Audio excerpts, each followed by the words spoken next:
Boa noite, irmãos. Graça e paz. Vamos dar início ao nosso culto de louvor e adoração ao Senhor. Que essa noite juntos possamos adorar esse Deus maravilhoso, esse Deus grandioso. E o Salmo diz: alegrei-me quando me disseram, vamos à casa do Senhor. Que realmente possamos estar alegres aqui na casa do nosso Senhor Jesus. Que possamos dar a Ele o nosso louvor e a nossa adoração com todo o nosso coração. Amém? Pedir para a igreja se colocar em pé. E vamos juntos adorar. Senhor, eu te busco.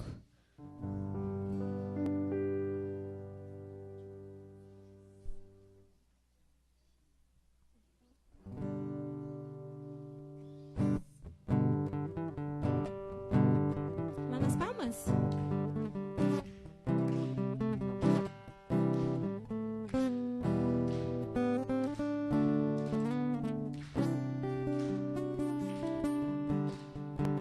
Eu te busco, te procuro, ó Deus.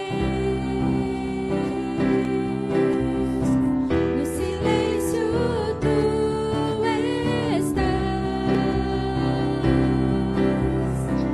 Eu te busco, toda hora espero em ti. Revela-te a mim. Conhecer-te eu quero mais. Senhor, te quero, quero ouvir tua voz. Senhor, te quero mais. Quero tocar-te, tua face eu quero ver. Senhor, te quero mais. Declare prosseguindo, prosseguindo para o alvo eu vou, a coroa conquistar. Vou lutando, nada pode me impedir. Eu vou te seguir, conhecer-te eu quero mais. Senhor, te quero, quero ouvir tua voz. Senhor, te quero mais. Quero tocar-te, tua face eu quero ver. Senhor, te quero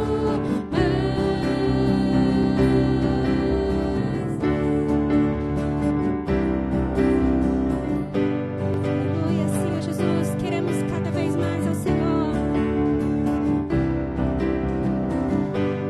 Queremos te buscar, Senhor Jesus.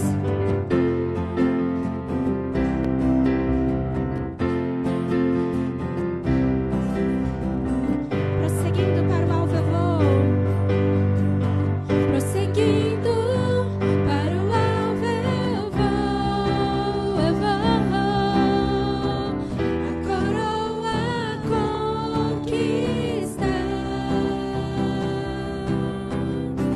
Vou lutando, nada pode me impedir. Eu vou te seguir, conhecer-te eu quero mais. Senhor, te quero, quero ouvir tua voz. Senhor, te quero mais. Quero tocar-te, tua face eu quero ver. Senhor, te quero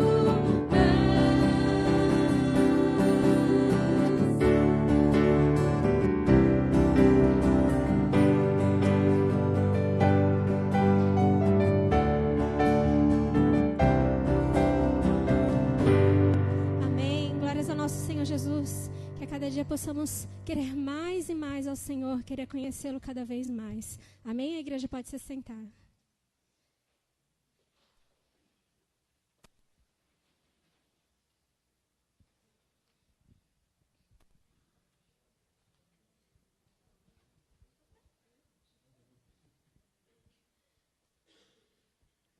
Boa noite, irmãos. A graça e a paz do nosso Senhor Jesus. Amém?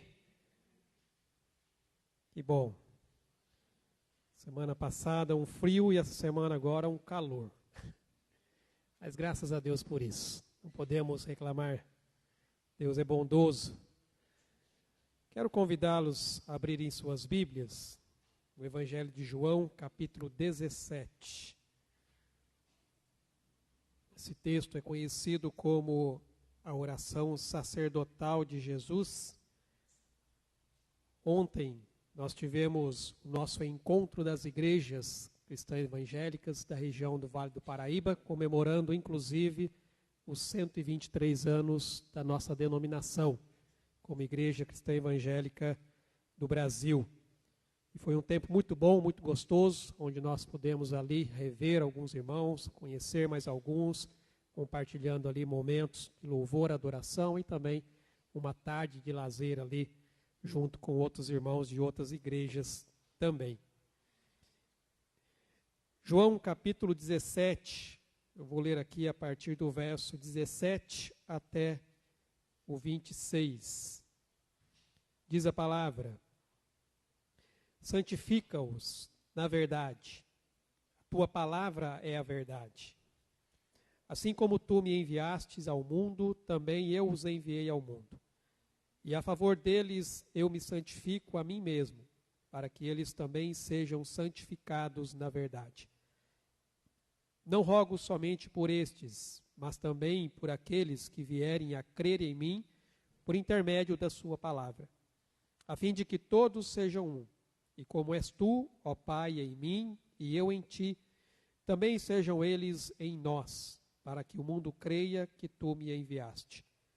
Eu lhes tenho transmitido a glória que me tens dado, para que sejam um, como nós o somos, eu neles e tu em mim, a fim de que sejam aperfeiçoados na unidade, para que o mundo conheça que tu me enviaste e os amaste, como também amastes a mim. Pai, a minha vontade é que onde eu estou, estejam também comigo os que me deste, para que vejam a minha glória que me conferiste, porque me amaste antes da fundação do mundo. Pai justo, o mundo não te conheceu, eu, porém, te conheci, e também estes compreenderam que tu me enviaste. Eu lhes fiz conhecer o teu nome, e ainda o farei conhecer, a fim de que o amor com que me amaste esteja neles, e eu neles esteja. O nosso encontro de igrejas ontem, o tema abordado foi amor ao próximo. Quem trouxe a mensagem foi o pastor Daniel Silva, ali do Palavra da Vida do Rio Grande do Sul, onde alguns de nossos irmãos estiveram para estar ali auxiliando e apoiando as famílias que foram atingidas ali pelas enchentes. E aí tem um projeto agora, o projeto Rio Grande do Sul, que é justamente com a finalidade de plantar uma igreja ali na região de Porto Alegre, podendo então atender ali também as necessidades espirituais daquele povo, que são muitas. E o pastor Daniel então trouxe essa palavra referente a esse tema, inclusive foi lido esse texto ontem, que tem a ver também com aquilo que nós temos falado e temos trabalhado aqui no nosso estudo da carta de Efésios, falando sobre a unidade da igreja do Senhor, a comunhão do povo de Deus, essa união que nós devemos ter uns com os outros, que é resultado da união que nós temos também com o Senhor. Que o Senhor nos abençoe, para que realmente possamos ser uma igreja unida. E como diz a palavra aqui de Jesus, ele fala: a fim de que todos sejam um, e como és tu, ó Pai, em mim e eu em ti, também sejam eles em nós, para que o mundo creia que tu me enviaste. Depois, um pouco na palavra, nós vamos também falar um pouco mais a respeito disso. Mas vamos orar neste momento, agradecer ao Senhor por esse tempo que nós vamos passar aqui juntos, pedindo que o Senhor nos abençoe e receba nosso louvor, nossa adoração, e também nos abençoe através da tua palavra que será ministrada. Pai amado, nós te louvamos, ó Deus, e agradecemos ao Senhor pela tua bondade, pela tua misericórdia. Somos gratos, ó Deus, porque o Senhor tem cuidado de nós. E como é bom saber, ó Pai, que o Senhor nos ama a tal ponto de enviar o seu próprio Filho para morrer naquela cruz pelos nossos pecados e pagar o preço, ó Deus, que nenhum de nós teria a capacidade de fazê-lo. E tudo isso, ó Deus, por causa do teu amor. E como diz a tua palavra, ó Deus, ele é incondicional e é inexplicável. E nós te louvamos, ó Deus, porque aprove ao Senhor nos chamar, nos escolher e nos fazer parte, ó Deus, da tua igreja, do teu povo, da tua família. Por isso nós estamos aqui nesta noite, reunidos, para juntos, ó Pai, declararmos a tua grandeza, a tua majestade, e realmente reconhecermos, ó Pai, que tu és o nosso Deus, o único Deus, digno de todo louvor, de toda adoração. Toda honra e toda glória sejam dadas a ti. Nós entregamos, ó Pai, este culto diante do Senhor. Entregamos as nossas vidas, ó Deus, em tuas mãos, pois ela te pertence. E pedimos, ó Deus, que o teu Espírito Santo esteja, ó Pai, conduzindo cada momento deste culto, desde o início até o fim. Embora, ó Pai, este culto é apenas um momento, mas na verdade, ó Deus, a nossa vida é um culto ao Senhor. O que fazemos aqui, ó Deus, como povo reunido, é celebrarmos juntos aquilo, ó Deus, que nós já fazemos durante a semana, engrandecendo o teu santo nome, ó Pai, e buscando a tua face, como nós acabamos de declarar aqui de forma cantada, que nós possamos realmente buscar ao Senhor, ó Deus, com todo o nosso coração e com todo o nosso ser, em nome de Jesus. Amém, Senhor Deus. Vamos continuar louvando e adorando o nome do nosso Deus.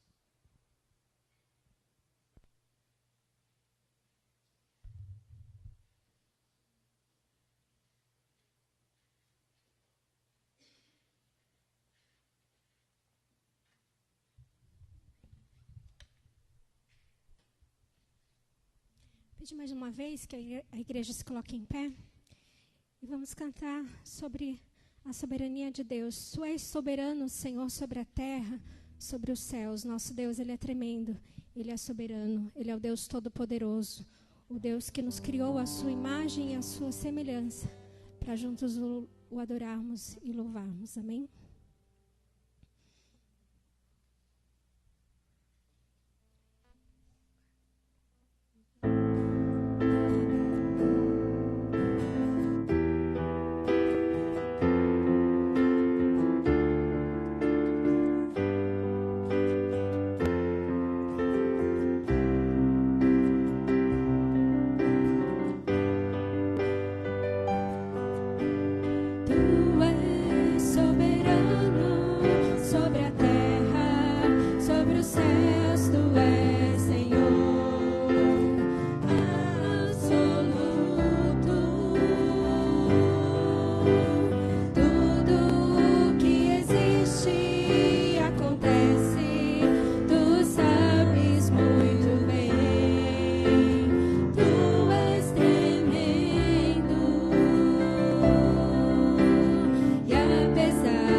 Tu és tremendo.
Senhor Jesus, nós temos um Deus maravilhoso, um Deus que um dia Ele deu o seu único filho para morrer na cruz, para nos salvar e nos perdoar de todos os nossos pecados. Por isso que nós temos que agradecer ao Senhor todos os dias das nossas vidas, agradecer pelo seu amor incondicional sobre as nossas vidas, amém? E agora também os irmãos têm a oportunidade de estar trazendo aqui na frente os seus dízimos e as suas ofertas, e também quem trouxe o mantimento também para a cesta, amém? Que Deus nos abençoe todos os dias, amém?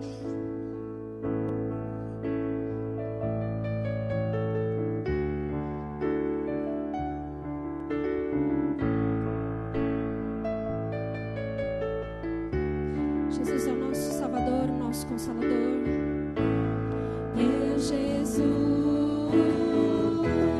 Salvador, outro igual não há.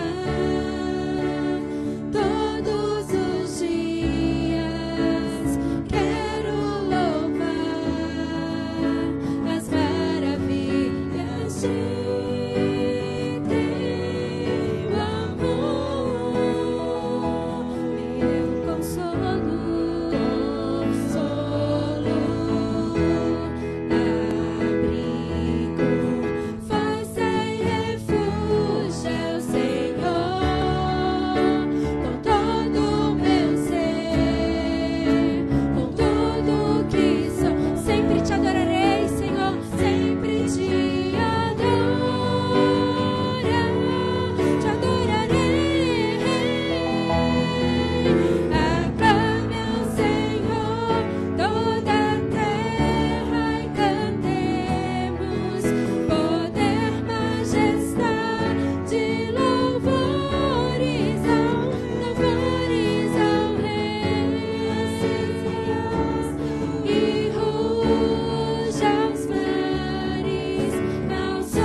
possamos sempre estarmos alegres, contentes e gratos, Senhor Jesus, pela Tua graça misericordiosa sobre a vida de cada um de nós.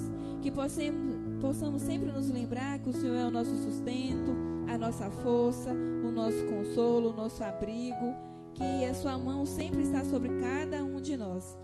Afaste de nós qualquer tipo de desânimo, qualquer tipo de tristeza. Que a graça do Senhor sempre, Pai, esteja sobre nós e sempre sejamos alegres. Alegre-nos por estarmos com o Senhor. Alegre-nos por o Senhor ter nos resgatado dos braços do pecado. Paizinho eterno, que a graça do Senhor continue conosco essa noite e sempre, Paizinho. Peço que o Senhor possa estar usando a vida do pastor para estar falando a Tua palavra. Abra os nossos corações e mente, que possamos entender e compreender o que o Senhor quer nos falar essa noite. Peço também pela vida das crianças, que vai receber também a Tua palavra. Usa a vida de cada uma das professoras que vai estar levando, Paizinho. Que seja tudo conforme a Tua vontade. É isso que eu te peço e te agradeço em nome do nosso Senhor Jesus. Amém. Amém. A igreja pode se sentar. Amém.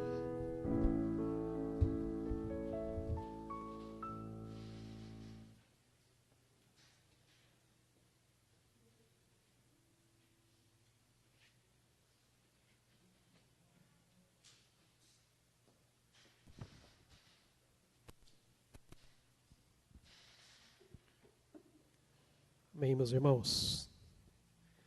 Salmo de número 116 diz: Amo o Senhor, porque Ele ouve a minha voz e as minhas súplicas. Porque inclinou para mim os seus ouvidos. Invocá-lo-ei enquanto eu viver. Depois, lá no versículo 12, ele vai dizer assim: Que darei ao Senhor por todos os seus benefícios para comigo? Deus tem sido gracioso para conosco e tem nos abençoado, sustentando e fortalecendo as nossas vidas. Antes de nós termos o nosso momento de intercessão, de oração por algumas necessidades, eu quero convidar para vir aqui à frente a irmã Nancy, mãe da irmã Elza. Ela tem um testemunho para contar para a igreja da obra maravilhosa que Deus fez na vida dela. Pode vir aqui à frente, por gentileza.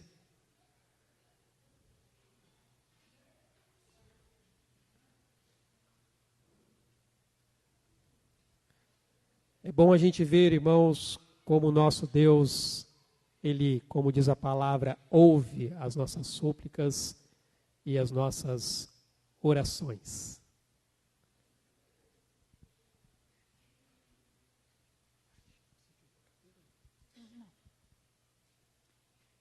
Eu saudo a igreja com a gloriosa paz do Senhor Jesus. Eu estou aqui para agradecer primeiramente a Deus, que Ele é merecedor, né, de toda a honra e de toda a glória. E agradecer aos irmãos e irmãs que oraram em meu favor. Porque se não fosse este Deus maravilhoso, este Deus que Ele fez milagre no passado e faz no presente, eu não estaria aqui. Porque eu andei pelo vale da sombra da morte. Nessa idade que eu estou, eu fiz 22 quimioterapias, fiz 25 radioterapias, eu passei por 4 cirurgias, mas para a honra e a glória deste Deus maravilhoso, eu estou aqui. Somente para agradecer a meu Deus, agradecer aos irmãos que oraram por mim. Lá na minha casa foi a irmã, foi irmãos, foi o pastor, e oraram por mim. E Deus ouviu as vossas orações. Foi muito difícil. Eu andei pelo vale da sombra da morte, mas o Senhor ainda me deu mais uma chance de vida. Não sei por quanto de tempo, por quanto de dia, mas sei que eu estou aqui, graças a Deus. E por todos os lugares que eu passar, eu hei de justificar, testemunhar que o Senhor Jesus é Deus de milagre. Foi difícil para mim, foi difícil para minhas 2 filhas, que cuidaram muito bem de mim, por meu genro, que me ajudou muito. Que Deus que dê a recompensa para eles e dê a recompensa aos irmãos que oraram em meu favor. E por esse motivo, eu agradeço a Deus todos os dias da minha vida. Em todos os momentos da minha vida, eu falo para Deus, muito obrigado. Porque só Ele que pode fazer o que fez na minha vida. Porque a situação minha foi muito difícil. A doença é uma doença muito grave. Mas para o Senhor Jesus não existe doença incurável. Aquele que Ele põe na mão é liberto em nome de Jesus. E eu agradeço a oportunidade, pedindo as vossas orações. E que Deus abençoe a todos. Amém.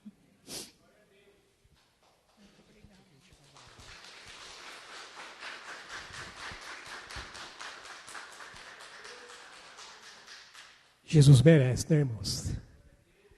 Deus, Ele é poderoso, como diz a palavra, para fazer infinitamente mais além daquilo que nós pensamos ou imaginamos em nosso coração. Logo que eu cheguei para pastorear a igreja daqui de Taubaté, a irmã Elza compartilhou comigo as dificuldades que a irmã Nancy estava enfrentando na época. E nós sempre estivemos orando, intercedendo e Deus operou. Esse é o Deus que a gente serve. O Deus que realmente faz milagres. Como a irmã bem colocou aqui, não é fácil andar pelo vale da sombra e da morte. Mas como diz a palavra, o Senhor é conosco. Ele se faz presente. E Ele opera grandes maravilhas no nosso meio. E devemos louvar ao Senhor por isso. Então vamos agradecer pela vida da nossa irmã, por esse milagre que Deus fez e continua fazendo. E vamos continuar intercedendo pela vida da Silvia, mãe da Karina, que está recebendo ali os diagnósticos, os tratamentos, que Deus também opere. Continuamos sempre intercedendo aqui pela vida do nosso irmão Luz, pelo tratamento que ele também tem feito. Que Deus continue também manifestando ali o poder, a misericórdia. A gente sabe que é tudo no tempo de Deus, segundo o propósito de Deus. Cabe a nós pedirmos, clamarmos, mas o Senhor tem o tempo dele de fazer as coisas. E quando Ele faz, o milagre é grande. E nós louvamos ao Senhor por isso. Vamos orar nesse momento? Ó Pai amado, nós te louvamos, Senhor, e te agradecemos por tão grande bondade e misericórdia. Obrigado, Deus, por manifestar, ó Pai, a tua graça sobre a vida da tua serva. Somos gratos, ó Deus, pelo mover do Senhor e pela cura que o Senhor manifestou sobre ela. Que o Senhor continue abençoando, sustentando e fortalecendo o seu coração. Como é bom, ó Deus, poder ouvir testemunhos como esse, que fortalecem e fortificam a nossa fé e glorificam, ó Pai, o teu santo nome. E, ó Deus, nós colocamos ainda diante do Senhor a vida da Silvia, a vida do nosso irmão Lúcio e tantos outros que neste momento, ó Pai, estão colocando diante do teu trono de graça e misericórdia as suas necessidades, para que o Senhor opere, para que o Senhor manifeste ali o teu poder, trazendo cura, restauração, trazendo libertação e salvação em nome de Jesus. É por isso que nós te bendizemos e te louvamos, ó Pai, te agradecemos. Amém, Senhor Deus. Amém. Irmã, obrigado, viu? Deus abençoe.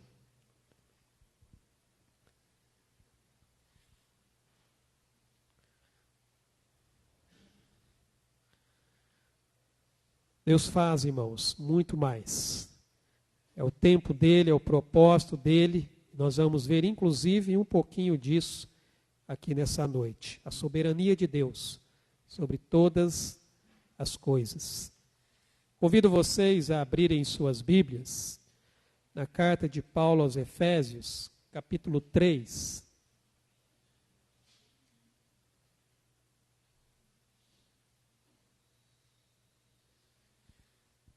Esta série de mensagens que nós temos refletido e meditado. Hoje nós vamos trabalhar aqui, Efésios capítulo 3, do verso 1 até o verso 13. Diz a palavra: por esta causa, eu, Paulo, sou o prisioneiro de Cristo Jesus, por amor de vós, gentios, se é que tendes ouvido a respeito da dispensação da graça de Deus a mim confiada para vós outros. Pois segundo uma revelação, me foi dado conhecer o mistério, conforme escrevi há pouco, resumidamente. Pelo que, quando ledes, podeis compreender o meu discernimento do mistério de Cristo, o qual, em outras gerações, não foi dado a conhecer aos filhos dos homens, como agora foi revelado aos seus santos apóstolos e profetas no Espírito, a saber, que os gentios são co-herdeiros, membros do mesmo corpo e coparticipantes da promessa em Cristo Jesus por meio do Evangelho, do qual fui constituído ministro, conforme o dom da graça de Deus a mim concedida, segundo a força operante do seu poder.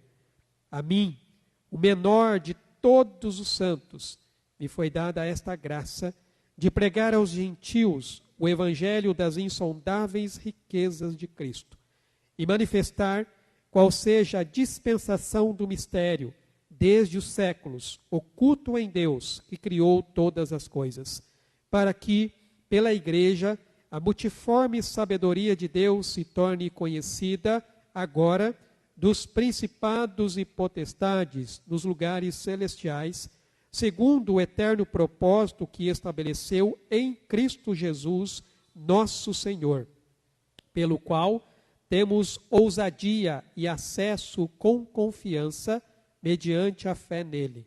Portanto, vos peço que não desfaleçais nas minhas tribulações por vós, pois nisso está a vossa glória. Amados, a carta de Paulo aos Efésios é uma das cartas que foram escritas por Paulo durante o período que ele esteve na prisão em Roma. As outras, conhecidas como cartas da prisão, são Filipenses, Colossenses e também a carta de Filemão. Agora é relevante mencionar que neste trecho da carta, Paulo ele faz referência à sua prisão por pregar o evangelho entre os gentios. Isso então reflete exatamente essa tensão que existia ali entre judeus e gentios, os gentios, os não-judeus, nos lugares onde o evangelho estava ali sendo difundido. A cidade de Éfeso, ela se destacava por ser ali uma cidade de várias culturas, diversas religiões. A sociedade era influenciada por diferentes tradições, crenças, práticas espirituais, o que resultava então num ambiente cultural ali bastante diversificado, religiosamente falando. E é justamente neste ambiente que Paulo então, ele vai transmitir a mensagem do evangelho de forma a superar essas barreiras culturais e religiosas, pregando a unidade em Cristo mediante a salvação que há também somente em Jesus. Nesse trecho que nós lemos aqui, que vai do versículo 2 até o 13, Paulo ele interrompe aqui o motivo real pelo qual ele ora pelos Efésios, o qual então ele vai retomar logo depois a partir do versículo 14. Ali sim ele vai começar a mostrar as razões pelas quais ele vai estar orando pelos Efésios. Mas aqui ele interrompe para começar então a enfatizar e a explicar melhor algumas verdades sobre a razão pela qual ele estava preso. Qual era o motivo que realmente ele se encontrava na prisão? Paulo ele percebe que os efésios precisavam entender melhor quais eram as suas motivações antes de orar por eles. E aqui então novamente ele dá destaque a esse privilégio, o privilégio de gentios e judeus serem unidos em Cristo como um só povo. Durante todo o ministério de Paulo, ele enfrentou ali uma grande resistência por afirmar que os crentes gentios, lembre-se, gentil, eram os não-judeus, tinham os mesmos direitos e privilégios que os crentes judeus dentro da igreja cristã. Uma das principais razões pela qual Paulo fora perseguido era justamente isso. O fato dele pregar que os gentios também faziam parte agora da igreja do Senhor, do povo de Deus. Quando nós vamos para o livro de Atos, capítulo 15, onde nós temos inclusive a primeira reunião aqui, a primeira assembleia para definir algumas coisas, o texto diz assim, capítulo 15, verso 1 e 2, alguns indivíduos que desceram da Judéia ensinavam aos irmãos, se não vos circuncidardes segundo o costume de Moisés, não podeis ser salvos. Tendo havido da parte de Paulo e Barnabé contenda e não pequena discussão com eles, resolveram que esses dois e alguns outros dentre eles subissem a Jerusalém aos apóstolos e presbíteros com respeito a essa questão. Quando o evangelho começou a ser difundido, principalmente ali entre a Ásia e depois ali entre os povos gentios, aqueles que eram mais apegados à lei de Moisés, eles ainda pregavam que além da fé em Jesus, ainda era necessário guardar a lei, ainda era necessário praticar os rituais da antiga aliança. E o texto diz claramente que Paulo e Barnabé aqui contenderam com essas pessoas, não numa pequena discussão, ao ponto então deles se reunirem e levarem esse assunto diante da Assembleia em Jerusalém, para então definir essa questão. E depois, quando nós vamos lá para o capítulo 21 do livro de Atos, a partir do verso 27, quando Paulo ele retorna ali a Jerusalém, depois das várias viagens que ele havia feito, o texto diz aqui, capítulo 21, a partir do verso 27, quando já estavam por findar os 7 dias, os judeus vindos da Ásia, tendo visto Paulo no templo, alvoroçaram todo o povo e o agarraram, gritando, israelita, socorro! Este é o homem que por toda parte ensina todos a serem contra o povo, contra a lei e contra este lugar. Ainda mais, introduziu até gregos no templo e profanou este recinto sagrado, pois antes tinham visto Trófimo, o Efésio, em sua companhia na cidade e julgavam que Paulo o introduzira no templo. Agitou-se toda a cidade, havendo concorrência do povo, e agarrando a Paulo, arrastaram-no para fora do templo e imediatamente foram fechadas as portas. Procurando eles matá-lo, chegou ao conhecimento do comandante da força que toda Jerusalém estava amotinada. Então este, levando logo soldados e centuriões, correu para o meio do povo. Ao verem chegar o comandante e os soldados, cessaram de espancar Paulo. Aproximando-se o comandante, apoderou-se de Paulo e ordenou que fosse acorrentado com 2 cadeias, perguntando quem era e o que havia feito. Na multidão, uns gritavam de um modo, outro de outro, não podendo ele, porém, saber a verdade por causa do tumulto. Ordenou que Paulo fosse recolhido à fortaleza. Ao chegar às escadas, foi preciso que os soldados o carregassem por causa da violência da multidão, pois a massa de povo seguia gritando, mata-o. E quando Paulo ia sendo recolhido à fortaleza, disse ao comandante, é-me permitido dizer-te alguma coisa? Respondeu ele, sabes o grego? Não és tu, porventura, o egípcio, que há tempo sublevou e conduziu ao deserto 4.000 sicários? Respondeu-lhe Paulo, eu sou judeu, natural de Tarso, cidade não insignificante da Cilícia, e rogo-te que me permitas falar ao povo. Obtida a permissão, Paulo, em pé na escada, fez com a mão um sinal ao povo, fez-se grande silêncio e ele falou em língua hebraica, dizendo...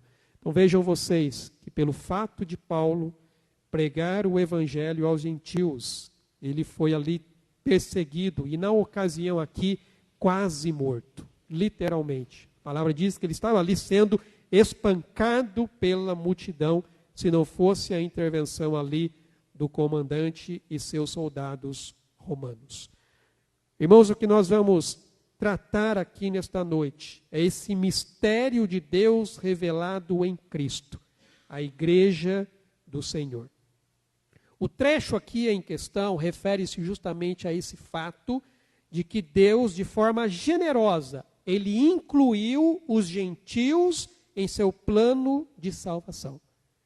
E entre as expressões mencionadas aqui, há uma importante digressão. A ideia aqui é como se Paulo estivesse desviando do assunto. Paulo vinha falando ali, desde o capítulo 1, sobre o propósito de Deus de unir todas as coisas em Cristo Jesus. Depois ele começa falando sobre a ideia de que todos ali estão condenados se não fosse Deus trazer vida a esse povo. E aí então ele começa a falar da união ali que Deus trouxe para os gentios, fazendo com que eles fizessem parte agora do povo de Deus através de Cristo. Então a impressão que se dá aqui é que parece que Paulo está se desviando do assunto, mas não é isso que ele está fazendo, muito pelo contrário. Ele está, na verdade, aprofundando ainda mais um tema que ele já havia tratado. Então é bem provável que muitas coisas do que nós vamos falar aqui vai se repetir daquilo que nós já dissemos anteriormente, porque é exatamente isso que Paulo vai fazer nesse trecho, falando sobre o mistério do Evangelho. Então, apesar de parecer aqui uma interrupção, ela é de grande importância, porque aborda esse tema central da carta dos Efésios, o propósito de Deus de unir todas as coisas em Cristo Jesus. A primeira coisa que nós vemos aqui no texto é justamente um prisioneiro de Cristo em favor dos gentios. Porque aqui no versículo 3, verso 1, ele diz: por esta causa. Qual é a causa? O fato de ele pregar que gentios agora fazem parte do povo de Deus. Eles também agora são abençoados pelo Senhor. Então Paulo vai dizer: por esta causa, eu, Paulo, sou o prisioneiro de Cristo Jesus, por amor de vós, gentios. Paulo, irmãos, ele abre seu coração para revelar os propósitos de Deus, em usá-lo aqui de uma forma única, de uma forma pessoal em relação aos gentios.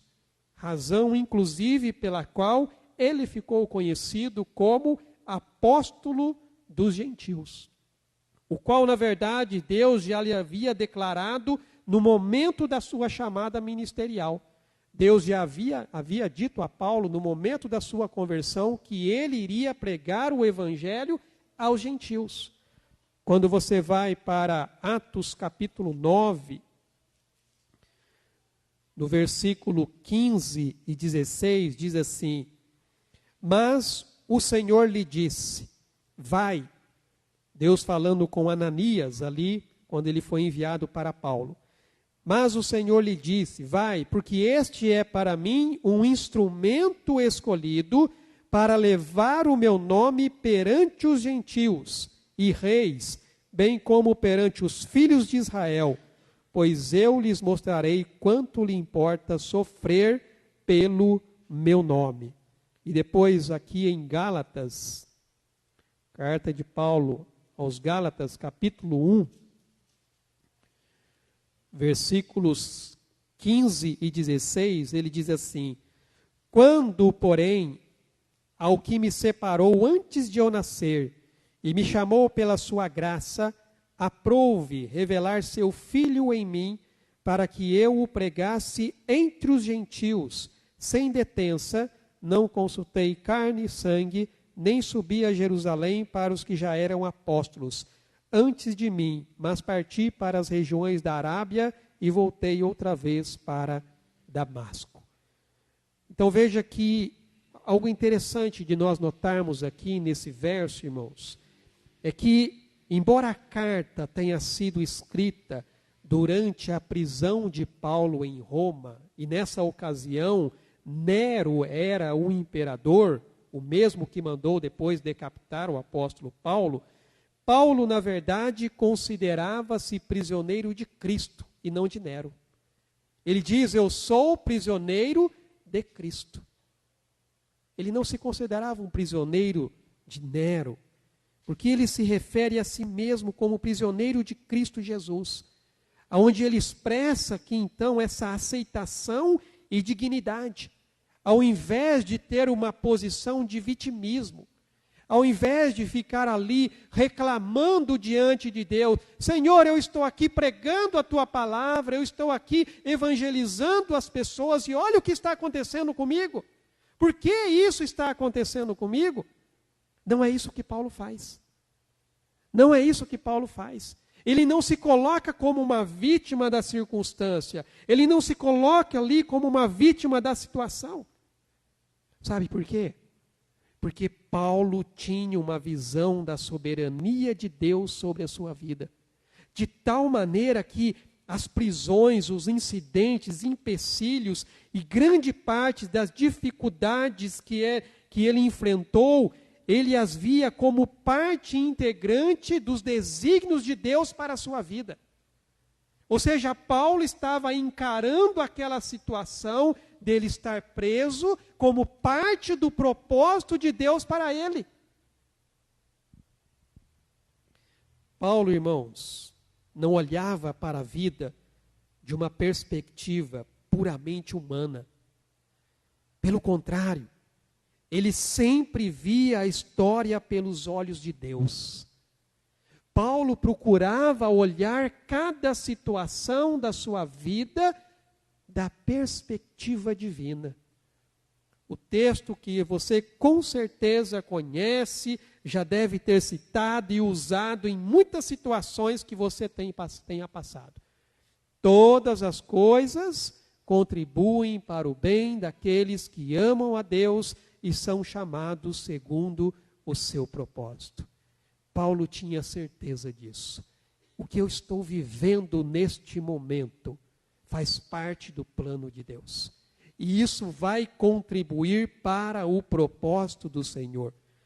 Quando ele escreve aqui a sua carta, em 2 Coríntios, capítulo 4, a partir do versículo 7, ele fala assim, temos, porém, este tesouro em vasos de barro, para que a excelência do poder seja de Deus e não de nós. Em tudo somos atribulados, porém não angustiados, perplexos, porém não desanimados, perseguidos, porém não desamparados, abatidos, porém não destruídos, levando sempre no corpo o morrer de Jesus, para que também a sua vida se manifeste em nosso corpo. Porque nós que vivemos, somos sempre entregues à morte por causa de Jesus, para que também a vida de Jesus se manifeste em nossa carne mortal. E quando você vai para a carta de Filipenses, mais uma das cartas ali que ele escreveu enquanto estava na prisão, Filipenses capítulo 1, versículo 12, ele diz assim, quero ainda, irmãos, cientificar-vos de que as coisas que me aconteceram têm antes contribuído para o progresso do Evangelho, de maneira que as minhas cadeias em Cristo se tornaram conhecidas de toda a guarda pretoriana e de todos os demais. E a maioria dos irmãos, estimulados no Senhor por minhas algemas, ousam falar com mais desassombro a palavra de Deus. Vejam vocês que Paulo, ele não se via como um prisioneiro dos judeus e nem dos romanos. Ele se via como um prisioneiro de Cristo, literalmente um escravo de Jesus, dedicado ali a espalhar o evangelho entre os gentios. E como nós temos visto aqui, é a causa ali que justificava a sua prisão pela sua pregação entre os gentios.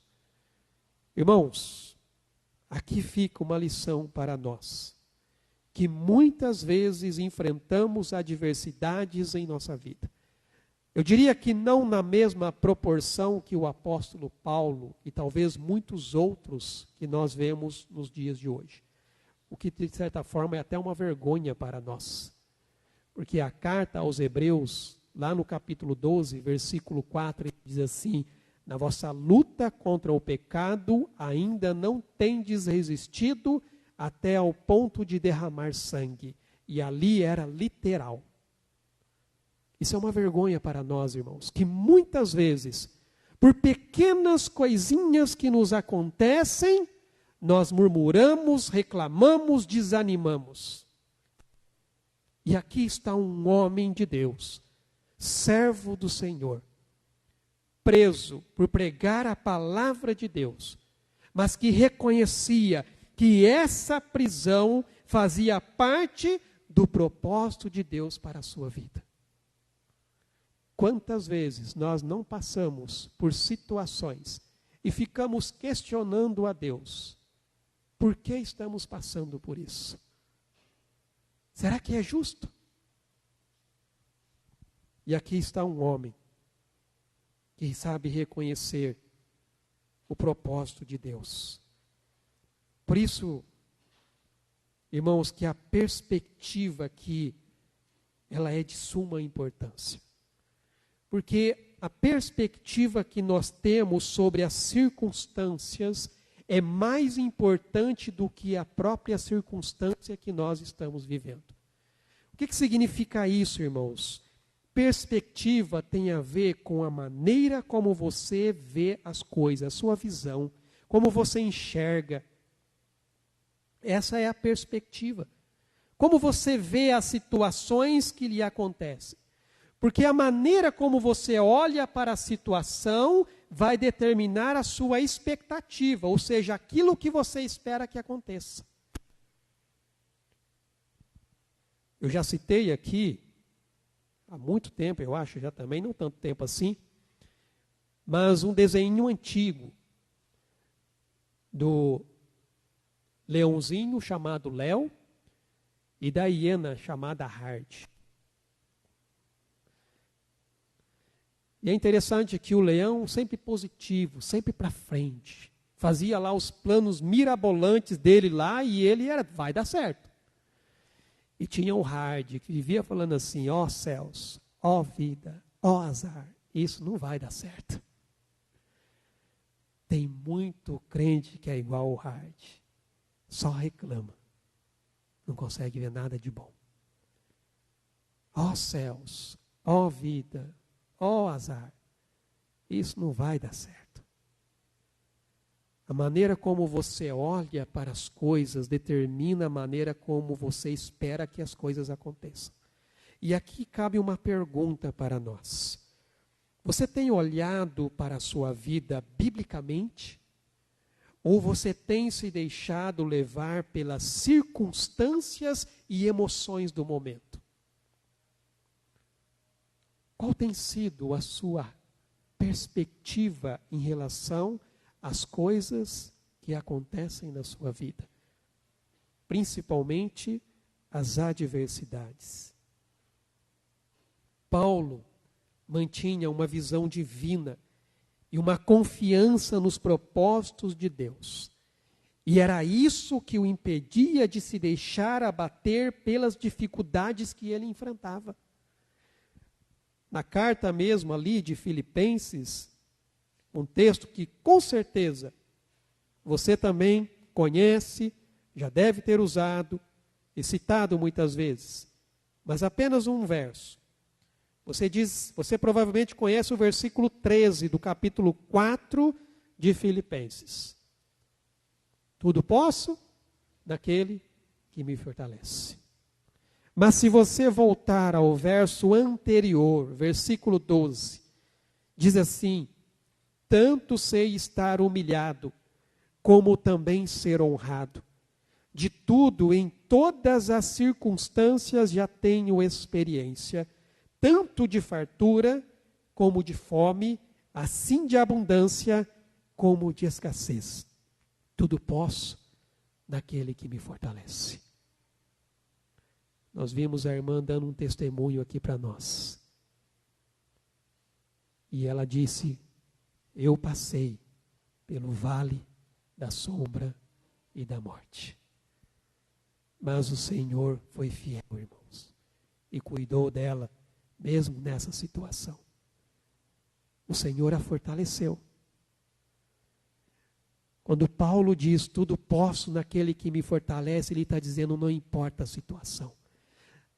Não importa se eu estou vivendo na abundância, não importa se eu estou vivendo na escassez, não importa se eu estou vivendo um momento alegre ou se eu estou passando por um momento de dificuldade. O que importa é que o Senhor está comigo, é Ele quem me fortalece, é Ele quem me ajuda a passar pelo vale da sombra e da morte.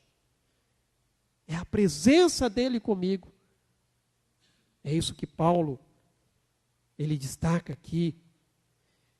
E talvez também seja por essa razão que Tiago vai nos dizer lá na sua carta: irmãos, tende por motivo de toda alegria o passardes por várias provações, sabendo que a provação da vossa fé, uma vez confirmada, produz perseverança.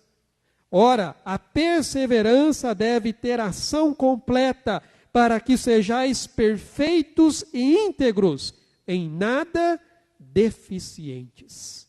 E aí, quando você vai para 1 Pedro,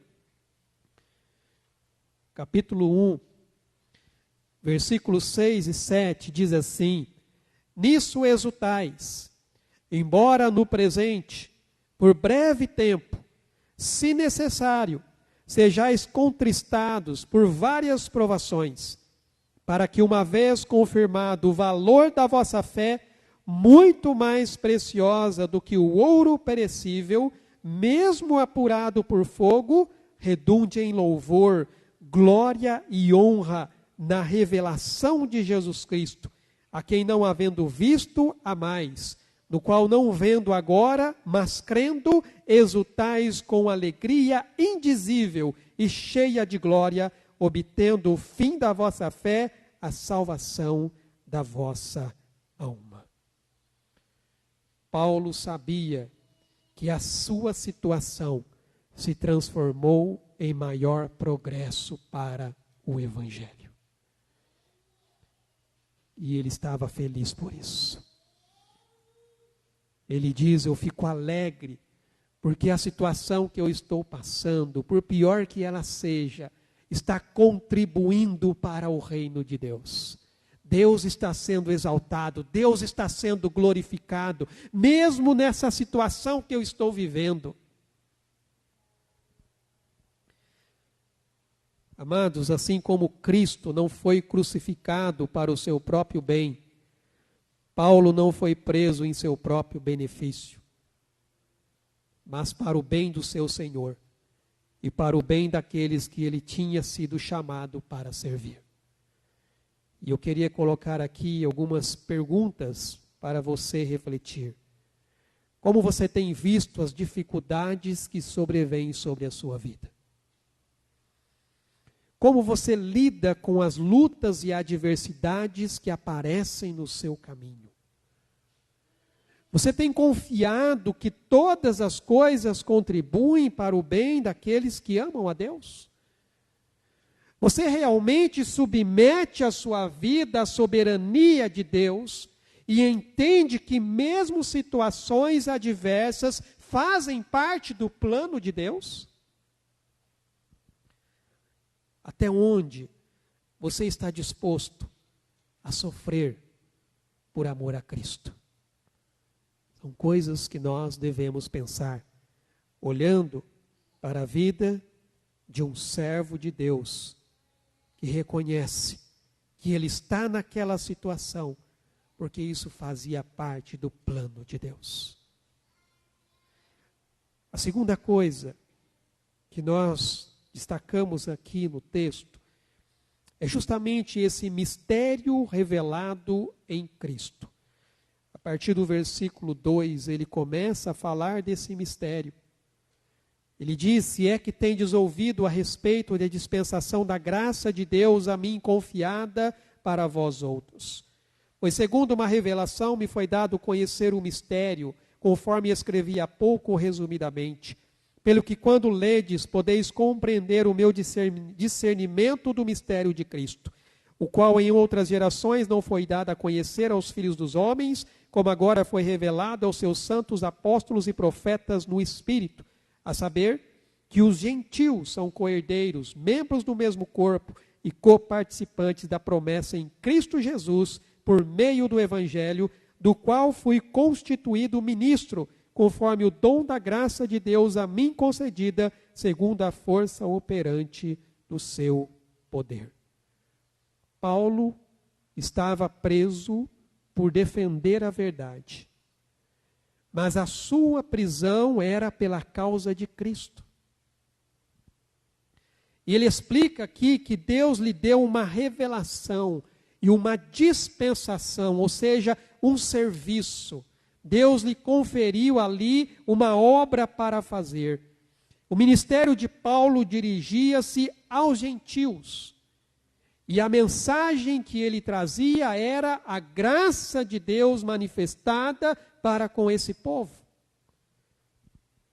Ele tinha ali a tarefa de compartilhar a verdade de um só corpo, o qual é chamado aqui de um mistério da igreja, conforme ele relatou ali no capítulo 2, de forma bem sucinta, bem resumida.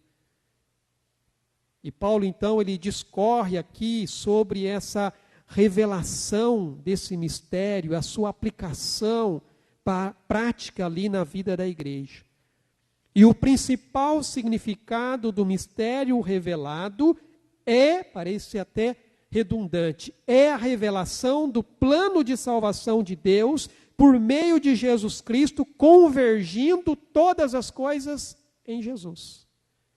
Lá no capítulo 1 ele já fala sobre isso. Capítulo 1, versículo 9, ele diz assim: desvendando-nos o mistério da sua vontade, segundo o seu beneplácito que propusera em Cristo, de fazer convergir nele, na dispensação da plenitude dos tempos, todas as coisas, tanto as do céu como as da terra. E depois, no capítulo 2, versículo 13, ele diz: mas agora, em Cristo Jesus, vós que antes estáveis longe, falando dos gentios, fostes aproximados pelo sangue de Cristo. Paulo fala que esse mistério estava encoberto, ou seja, ele não havia sido revelado por Deus no passado. Embora, em muitas ocasiões, Deus ali lhe tenha dado alguns vislumbres dessa revelação. Mas ele foi revelado aos apóstolos. E agora é compartilhado com todos aqueles que creem. O apóstolo aqui declara que, ao contrário da situação anterior descrita ali em Efésios capítulo 2, onde ele fala da separação ali que havia entre judeus e gentios, ele vai então agora mostrar que tanto judeus quanto gentios são agora herdeiros da mesma bênção e membros de um mesmo corpo, o corpo de Cristo, a igreja do Senhor.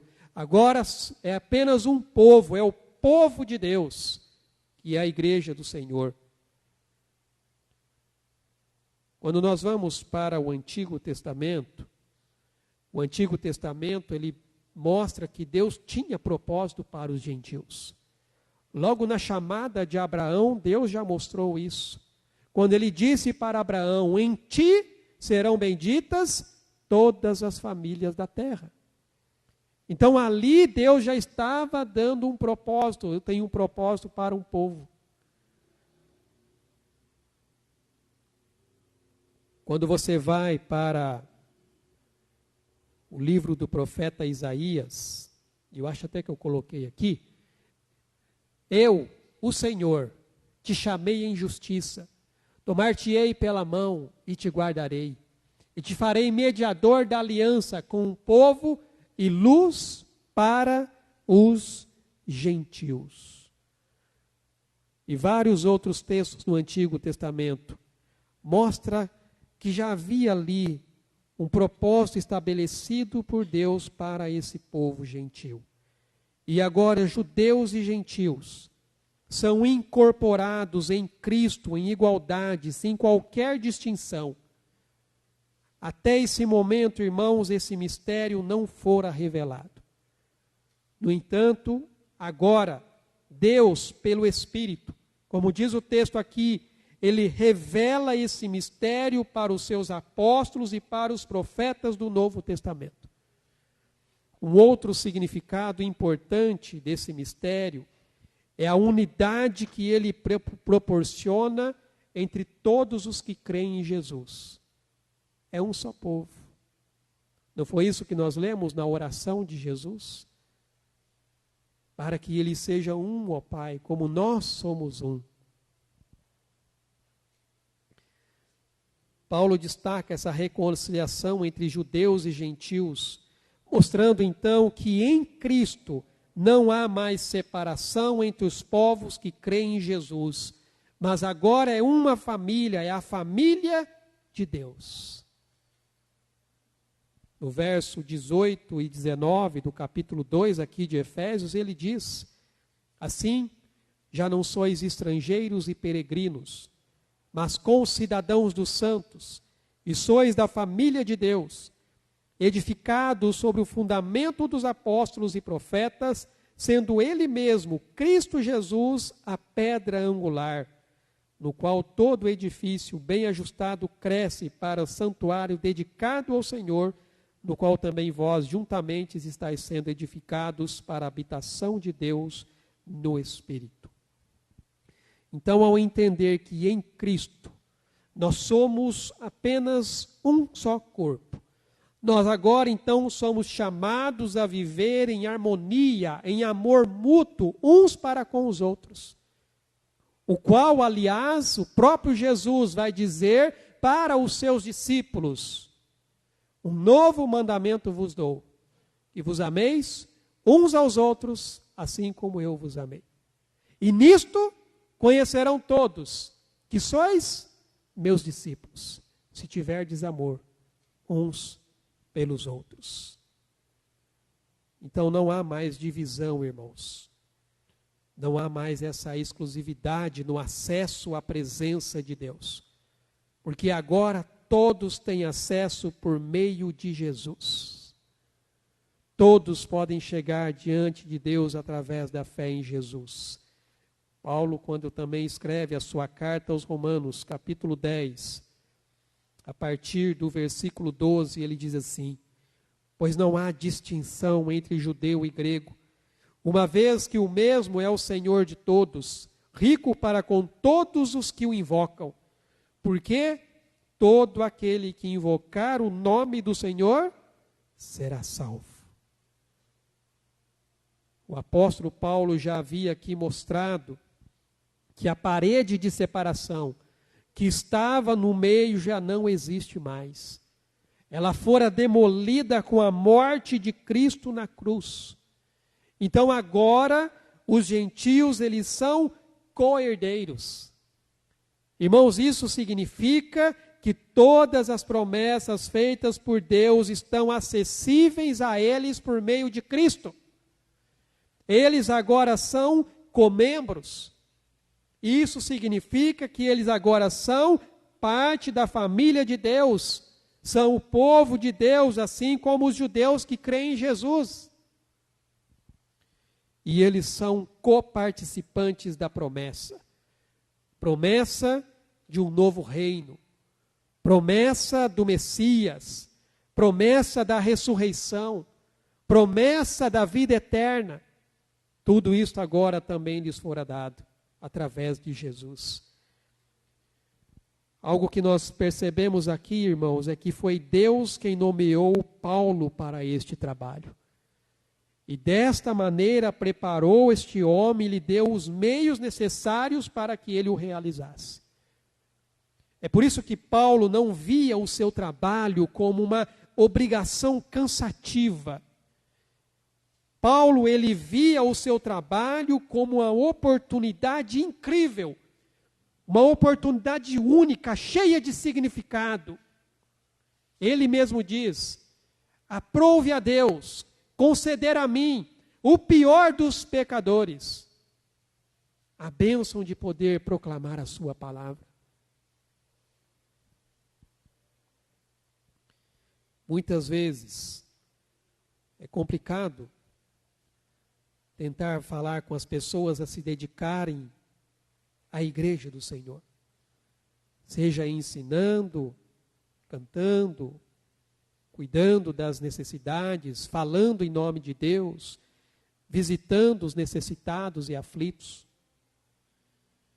Irmãos, oferecer nosso tempo e energia e recursos não deve ser algo que fazemos por obrigação. As coisas que fazemos para o Senhor não fazemos por obrigação, é privilégio. É privilégio servir ao Senhor. Não é obrigação. É privilégio poder ali contribuir com a obra de Deus, oferecer do meu tempo, oferecer da minha energia, oferecer dos meus recursos. É realmente ser uma bênção. Nós devemos enxergar isso, irmãos, como um presente de Deus para nós. De podermos ser instrumentos nas mãos dEle para poder abençoar vidas, para poder levar o Evangelho, para fazer o reino dEle crescer. É privilégio. Somos abençoados, irmãos, para poder abençoar. Nós fomos agraciados para que possamos levar essa graça à vida de outras pessoas. Quando Paulo escreve ali a sua carta aos Coríntios, ele diz, é ele, falando de Deus, que nos conforta em toda a nossa tribulação, para podermos consolar os que estiverem em qualquer angústia, com a consolação com que nós mesmos somos contemplados por Deus. É Deus quem nos ajuda, irmãos. Um testemunho como esse da irmã Nancy. Deus ajudou a irmã e agora ela está testemunhando para que nós sejamos fortalecidos na nossa fé. De que nós servimos um Deus que opera milagres, que faz o impossível acontecer. Em Cristo, por meio do Evangelho, é estabelecido essa unidade da fé na igreja de Jesus, para que a igreja seja uma comunidade que expressa esse amor de Deus uns para com os outros. Então não pode existir, irmãos, verdadeira unidade se não houver a verdadeira fé em Cristo, que nos une como um só povo. E além disso, a unidade prática na igreja, ela só é possível quando nós compreendermos e vivermos de acordo com essa unidade posicional que nós já temos em Cristo, nosso Senhor e Salvador. É assumirmos a nossa postura diante de Deus. Nós até falamos um pouquinho hoje nessa manhã no encontro que tivemos aqui entre os homens. É tomar posse, é se posicionar, é assumir a postura de onde Deus te colocou para você realmente abençoar vidas. Uma outra coisa que o texto de Efésios nos mostra, além desse mistério revelado em Cristo, é o mistério que foi confiado ao apóstolo Paulo. A partir do versículo 8, ele diz, a mim, o menor de todos os santos, me foi dada esta graça de pregar aos gentios o evangelho das insondáveis riquezas de Cristo e manifestar qual seja a dispensação do mistério, desde os séculos, oculto em Deus, que criou todas as coisas, para que pela igreja a multiforme sabedoria de Deus se torne conhecida agora dos principados e potestades nos lugares celestiais, segundo o eterno propósito que estabeleceu em Cristo Jesus, nosso Senhor, por qual temos ousadia e acesso com confiança mediante a fé nele. Irmãos, algo que nós podemos ver aqui é que as verdades de Deus, elas não podem ser concebidas e entendidas a menos que o Espírito Santo revele. Paulo recebeu uma revelação de Deus. Ele diz: a mim, o menor de todos os santos, me foi confiada essa graça. E esse mistério me foi revelado. E eu estou dizendo isso para vocês. Nós não podemos conhecer as verdades de Deus se não for o Espírito revelar para nós. A própria palavra diz: toda a Escritura é inspirada por Deus. E ali em Pedro ele escreve: sabendo primeiramente isto, que nenhuma profecia da Escritura provém de particular elucidação, porque nunca jamais qualquer profecia foi dada por vontade humana. Entretanto, homens santos falaram da parte de Deus, movidos pelo Espírito Santo. Irmãos, para muitas pessoas, isso daqui não passa de apenas um livro. Um livro cheio de histórias interessantes, mirabolantes, espetaculares. Para muitas pessoas é apenas isso. Mas para aqueles que realmente têm a sua fé em Cristo, isso é muito mais do que um livro.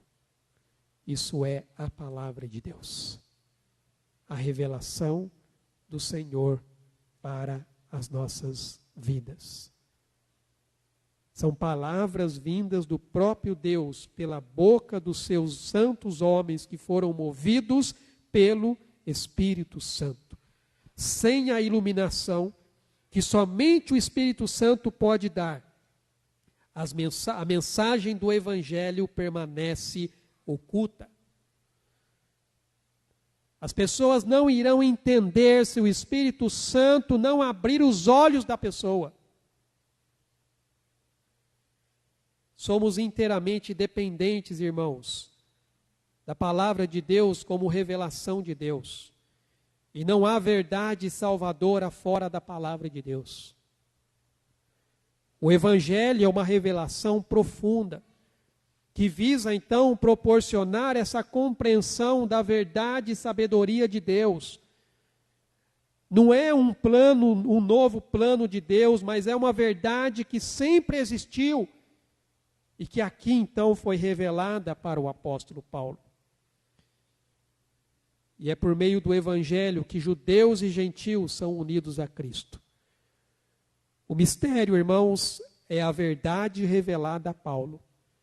E o Evangelho é a verdade proclamada pelo apóstolo Paulo. E essa mensagem se destina tanto aos homens quanto aos seres celestiais. Conversão dos homens. E que os seres celestiais reconheçam a soberania de Deus. Porque para os homens traz a revelação aqui da salvação.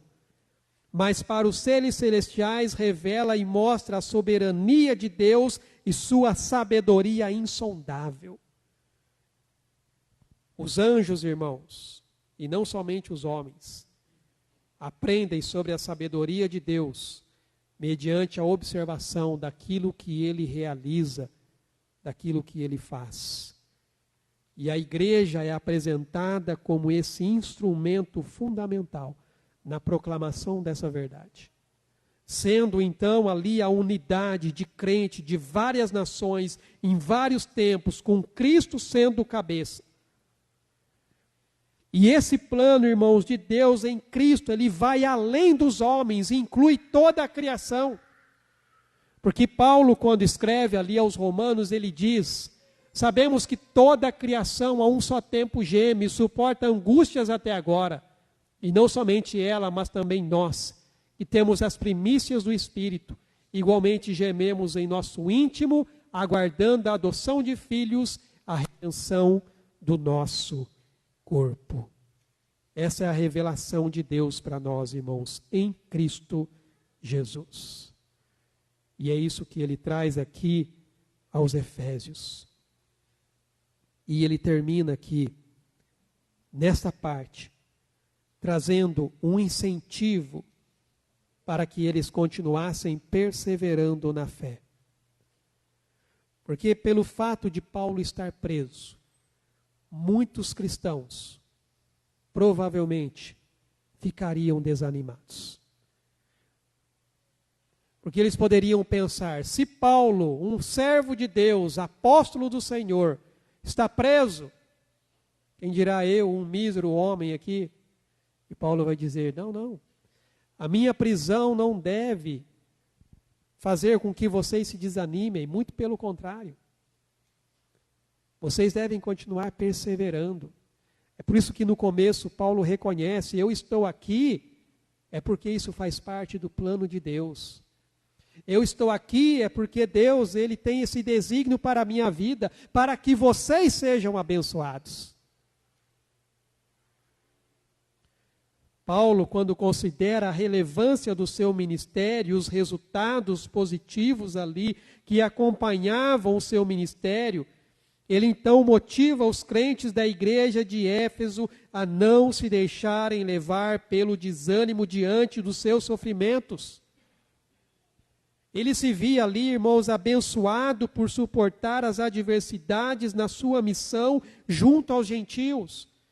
Então, em vez de se sentir ali desencorajado pelas dificuldades enfrentadas, ele se alegrava por ser considerado digno de sofrer por causa de Cristo. Quando os apóstolos foram presos ali, no livro de Atos, capítulo 5, verso 41, 40-41, diz assim, chamando os apóstolos, açoitaram-nos, e ordenando-lhes que não falassem o nome de Jesus, os soltaram. E eles se retiraram do sinédrio, regozijando-se por terem sido considerados dignos de sofrer afrontas por esse nome. Meu irmão, você sairia alegre depois de receber umas chicotadas nas costas? Foi o que aconteceu com esses homens. Eles saíram alegres. Por se considerarem dignos de estarem sofrendo pela causa do nome de Jesus. Eles não murmuraram, eles não reclamaram, não ficaram questionando Deus. Pelo contrário, eles se alegraram.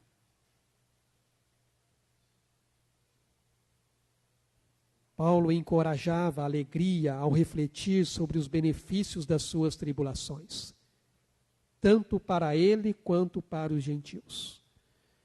Portanto, irmãos, a sua situação de encarceramento deveria ser encarada como uma glória e não como vergonha. O apóstolo mostra aqui que é Deus quem está no controle. Então eles não deveriam ficar desanimados com a situação que ele estava passando. Paulo está dizendo, Deus é quem está no controle da minha vida. Eu estou aqui é porque Deus quis que assim fosse. Dessa forma, nós podemos ver na teologia de Paulo essa centralidade da mensagem da igreja de Cristo.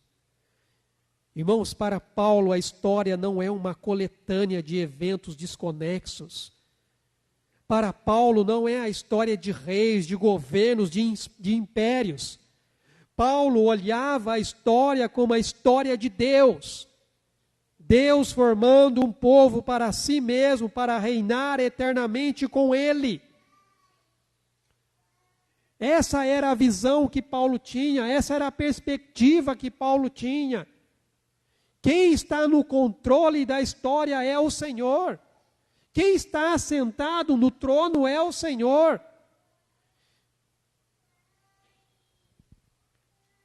E a igreja ocupa um lugar central na proclamação dessa mensagem do Evangelho. Jesus morreu para nos reconciliar com Deus e uns com os outros. E haverá lutas e muitas adversidades para os que querem caminhar na fé em Jesus. Os que querem viver piamente em Cristo Jesus sofrerão perseguições. Mas, irmãos, em tudo isso, em Cristo, a palavra diz, somos mais que vencedores. Somos escolhidos por Deus para ser parte do seu povo, da sua família, da sua igreja. Então não devemos desanimarmos, porque em cada situação, Deus ele tem os seus propósitos estabelecidos para que o nome dele seja glorificado e a nossa fé seja então fortalecida nele. E eu quero finalizar aqui, trazendo algumas aplicações. Primeiro, compreendermos a unidade em Cristo. Então vejam que mais uma vez somos desafiados a refletir sobre a unidade que temos em Cristo. Independente de nacionalidade, cultura ou origem, é um povo, é o povo de Deus, de todos aqueles que creem em Jesus. E essa unidade então nos chama a viver em harmonia com os nossos irmãos e irmãs na fé, reconhecendo ali essa diversidade como um reflexo do propósito de Deus para a sua igreja. Ontem mesmo, no encontro lá das igrejas, como é bom a gente poder encontrar ali irmãos de igrejas cristãs evangélicas, mas em diferentes cidades. Irmãos que às vezes você nunca viu, mas você consegue ter uma facilidade para conversar. Você tem uma intimidade com aquela pessoa. Porque é o povo de Deus. A segunda coisa, viver o mistério revelado. Somos encorajados a vivermos de acordo com o mistério revelado por Cristo, que é a salvação para todos os povos. Irmãos, isso implica em praticar o perdão, essa compreensão mútua, demonstrar o amor de Cristo em todos os nossos relacionamentos, em todas as nossas atitudes. E por fim, testemunhar do Evangelho de Cristo. Somos desafiados a sermos testemunhas do Evangelho da graça. Então devemos proclamar a mensagem da salvação a todos, reconhecendo que nós somos instrumentos nas mãos de Deus, difundindo ali a sua verdade e amor no mundo. Que nós realmente, irmãos, possamos ser essa igreja que vive a unidade do Senhor, que pratica o amor do Senhor, que testemunha o Evangelho de Cristo aonde quer que nós estejamos, que nós possamos refletir esse mistério revelado por Deus em nossas ações diárias, buscando ali glorificar o nome de Cristo em tudo que nós estivermos fazendo. E sempre nos lembrarmos que este mistério é que os gentios são co-herdeiros, membros do mesmo corpo, coparticipantes da promessa em Cristo Jesus, por meio do Evangelho. Os gentios somos nós, irmãos, fazemos parte do povo de Deus. Somos a família do Senhor. E que o Senhor nos ajude a continuar levando essa mensagem, para que outros também possam vir a fazer parte dessa família, que é a família de Deus. Vamos orar? Pai amado, nós te louvamos e agradecemos a Ti por mais um culto e mais um domingo, ó Pai, que nós tiramos para estarmos aqui reunidos juntos, como igreja, como família, como corpo, como povo de Deus, declarando, ó Deus, toda a tua santidade, a tua grandeza, majestade, reconhecendo, ó Pai, a tua graça revelada e manifestada em seu Filho Jesus. Graça essa que nos alcançou. Graça essa, ó Pai, pelo qual, ó Deus, o Senhor nos chamou para ser parte deste povo. E agora, ó Pai, nós temos, através do Teu Espírito Santo, a iluminação do nosso entendimento, na compreensão da Tua palavra, na mensagem que fora revelada, ó Deus, aos Teus servos, e que chega até nós, para que nós, ó Deus, sejamos fortalecidos, consolados, confortados, direcionados e confrontados pela Tua palavra. E para que essa palavra, ó Deus, possa ser proclamada através das nossas vidas, nós possamos dar testemunho dessa tão grande salvação que o Senhor nos concedeu através de Cristo. E para aqueles, ó Deus, aos quais o Senhor tem destinado essa palavra, para aqueles que ainda, ó Pai, não reconheceram que Cristo Jesus é o Senhor, Ele é o Salvador, o único, não há nenhum outro caminho, Ele é a verdade, é a própria vida, e só através dEle é que nós podemos nos achegar a Ti. Que o Teu Espírito toque no coração dessa vida, dessa pessoa, para que ela seja convencida do seu pecado, da justiça e do juízo do Senhor. E ela então, ó Deus, venha reconhecer que Jesus é o Senhor da sua vida, assim como muitos já fizeram, e que nós continuemos vivendo, ó Pai, essa mensagem, levando este Evangelho de esperança e de salvação a tantos que precisam e necessitam. Em nome de Jesus. Amém, Senhor Deus. Amém, meus irmãos. Só lembrando os avisos, próximo sábado, então, nós vamos ter aqui o nosso curso de capelania hospitalar. Se você ainda não fez a sua inscrição, ainda dá tempo de fazer até sexta-feira, ainda dá tempo de você se inscrever. Atenção, no outro sábado, dia 31, eu estou adiantando aqui, olha só, dia 31, só corrigindo, no último sábado, dia 31, nosso curso de capelania, então ainda dá bastante tempo para você se inscrever e fazer parte. A gente já tem um bom número de pessoas que vai estar aqui com a gente nesse dia, participando desse curso. Pastor Ildefonso vai estar vindo aqui, ficaremos aqui começando por volta de 8h30, até por volta ali das 5 horas da tarde, com os intervalos ali, também uma parada para almoço.